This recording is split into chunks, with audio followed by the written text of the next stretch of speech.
தென்னிலங்கை அரசியலில் ஏற்பட்டுள்ள திடீர் திருப்பம். சஜித் நாமலை இணைக்கும் தீவிர முயற்சியில் முக்கிய புள்ளி. இலங்கை அரசியலில் ஏற்பட போகும் பாரிய மாற்றம். யுத்தகால பகுதியில் இடம்பெற்ற ராணுவ நடவடிக்கைகளுக்கு மஹிந்த கோட்டாபய மற்றும் முன்னாள் கடற்படை தளபதி ஆகியோர் திட்டமிட்டு இடையூறு விளைவிக்க முயன்றனர். புதிய சர்ச்சையை கிளப்பிய சரத் பொன்சேகா. ஜனாதிபதி அனுரவை தகாத வார்த்தைகளால் திட்டிய நபர்களுக்கு நேர்ந்த கதை. மீண்டும் நாடளாவிய ரீதியில் திடீர் எரிவாயு தட்டுப்பாடு. பெரும் சிரமத்தில் நாட்டு மக்கள். இரவு வேளையில் அரங்கேறிய வாள்வெட்டு தாக்குதல் சம்பவ இடத்தில் பரிதாபகரமாக உயிரிழந்த இளைஞர். யாழில் பெரும் பதற்றம். மனைவி மீது கொலைவெறி தாக்குதல். கணவன் தலைமறைவு. கனடாவில் இருந்து போதைப் பொருள் கடத்திய 8 பேருக்கு 95 ஆண்டுகள் சிறை தண்டனை விதிப்பு. வணக்கம், இது யூரோப் தமிழின் மதிய நேர பிரதான செய்திகள். செய்திகளுடன் இணைந்திருக்கும் நான் நோமிகா சாந்தகுமார். இனி தொடர்பான விரிவான செய்திகள்.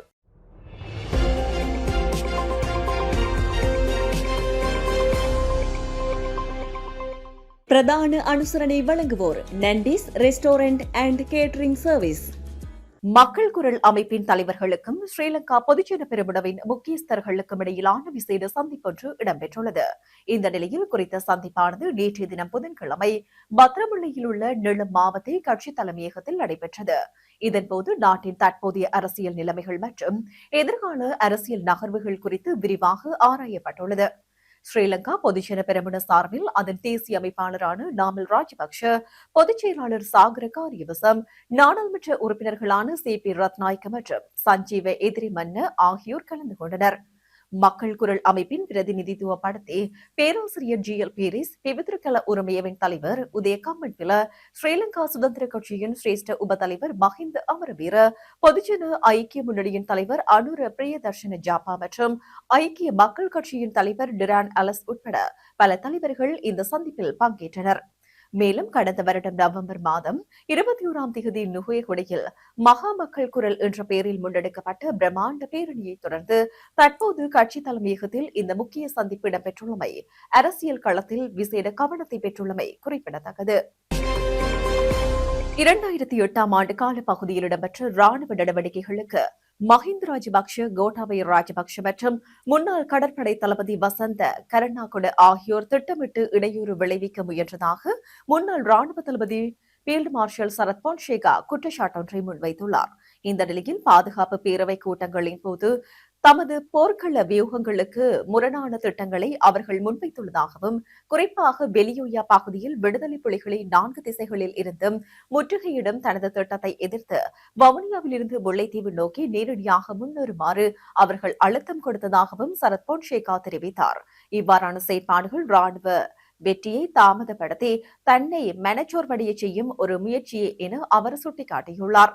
யுத்தத்தின் இறுதி நாளான 2009 மே மாதம் 17ஆம் தேதி அன்று நடைபெற்ற சம்பவங்கள் குறித்து மேலும் விளக்கிய பொன்சேகா, விடுதலை புலிகளின் தோல்வி உறுதியான நிலையில் அதன் முக்கிய தலைவர்களான வேலுப்பிள்ளை பிரபாகரன் மற்றும் பொட்டு அம்மான் உள்ளிட்டோரின் உயிரை காப்பாற்ற ராஜபக்சர்கள் முயன்றதாக குறிப்பிட்டுள்ளார்.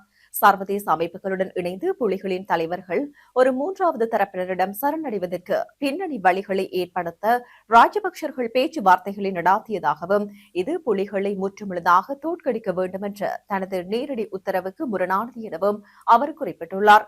மேலும் வெள்ளைக்கொடி விவகாரம் என்பது தமக்கு எதிராக திட்டமிட்டு உருவாக்கப்பட்ட ஒரு சதி என்றும், சரணடைந்தவர்களை சுடுமாறு தான் ஒருபோதும் உத்தரவிடவில்லை எனவும் சரத் பொன்சேகா மேலும் தெரிவித்துள்ளமை குறிப்பிடத்தக்கது. இலங்கை நாட்டின் ஜனாதிபதி அனுரவை தகாத வார்த்தைகளால் திட்டி அந்த வீடியோவை சமூக ஊடகங்களில் பதிவேற்றிய கடானா பிரதேசத்தைச் சேர்ந்த 5 கடானா போலீசாரால் கைது செய்யப்பட்டுள்ளார். இந்த நிலையில் குறித்த சம்பவம் நேற்றைய தினம் கதிர்காமம் புனித ஜாத்திரை சென்று திரும்பிக் கொண்டிருந்த தனியார் பேருந்தில் மத்தள அதிவேக வீதி நுழைவாயிலுக்கு அருகில் இடம்பெற்றுள்ளது. இதன்போது மத்தள அதிவேக வீதி நுழைவாயிலில் கடமையில் ஈடுபட்டிருந்த போலீஸ் நிலைய பொறுப்பதிகாரி மற்றும் ஏனைய 2 அதிகாரிகளுக்கு உடனடியாக அமலுக்கு வரும் வகையில் இடமாற்றங்கள் வழங்கப்பட்டுள்ளன. அதற்கமைய போலீஸ் நிலைய பொறுப்பதிகாரி போலீஸ் தலைமையகத்திற்கும் ஏனைய 2 கொட்டாவி மற்றும் கடவத்தை போலீஸ் நிலையங்களுக்கும் இடமாற்றம் செய்யப்பட்டுள்ளனர். நிறைவேற்று ஜனாதிபதியை பகிரங்கமாக தகாத வார்த்தைகளால் திட்டி அநாகரிகமாக நடந்து கொண்டமைக்கு எதிராக சட்ட நடவடிக்கைகள் எடுக்காமை காரணமாகவே அவர்கள் இவ்வாறு இடமாற்றம் செய்யப்பட்டுள்ளதாக தெரிவிக்கப்படுகிறது.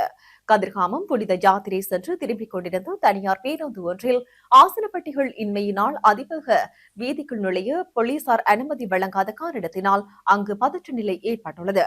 இதன்போது அந்த பேருந்தில் பயணித்தவர்களும் போலீசாருக்கும் இடையே பெரும் வாக்குவாதம் ஏற்பட்டுள்ளது.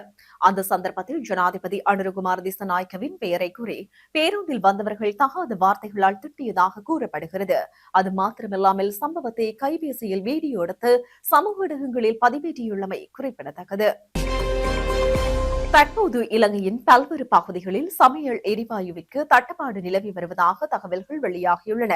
இதன்படி குறிப்பாக அதிக மக்கள் நடமாட்டம் கொண்ட நகர்ப்புற பகுதிகளில் இந்த எரிவாயுவுக்கு தட்டுப்பாடு நிலவுவதாக தகவல் வெளியாகியுள்ளது.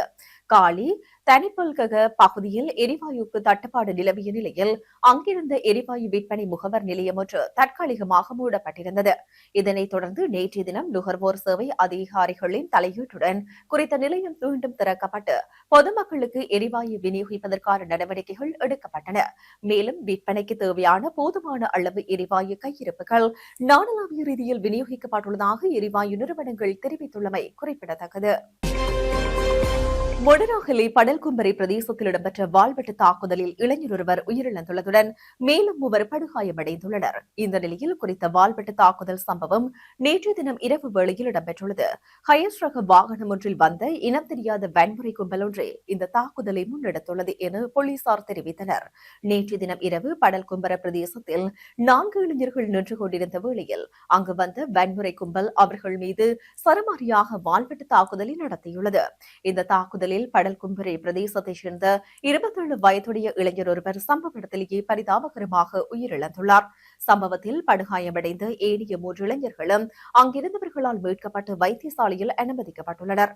தாக்குதலை நடத்திய பின்னர் வன்முறை கும்பல் வந்த வாகனத்திலேயே தப்பிச் சென்றுள்ளது. தனிப்பட்ட பகையினால் இந்த தாக்குதல் நடத்தப்பட்டதா அல்லது வேறு ஏதேனும் காரணங்கள் உள்ளனவா என்பது குறித்து போலீசார் தீவிர விசாரணைகளை முன்னெடுத்து வருகின்றனர். மேலும் குறித்த சம்பவத்துடன் தொடர்புடைய சந்தேக நபர்களை கைது செய்வதற்காக போலீசார் தேடுதல் வேட்டையையும் ஆரம்பித்துள்ளமை குறிப்பிடத்தக்கது. பியர் போத்தலால் மனைவியை சரமாரியாக குத்தி படுகாயங்களுக்கு உள்ளாக்கிவிட்டு கணவர் ஒருவர் தப்பியோடியுள்ளார். இவ்வாறு பாதிக்கப்பட்ட பெண் ஆபத்தான நிலையில் பருத்தித்துறை ஆதார வைத்தியசாலையில் அனுமதிக்கப்பட்டுள்ளதாக தெரிவிக்கப்படுகிறது. குறித்த சம்பவம் நாகர்கோவில் பகுதியில் நேற்று தினம் இரவு 7:20 மணியளவில் இடம்பெற்றுள்ளது.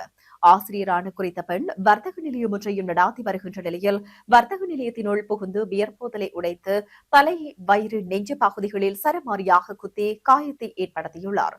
மேலும் காயத்தை ஏற்படுத்திய கணவர் தப்பியோடியுள்ள நிலையில் மருதங்கடி காவல்துறையினர் மேலதிக விசாரணைகளை முன்னெடுத்து வருகின்றனர்.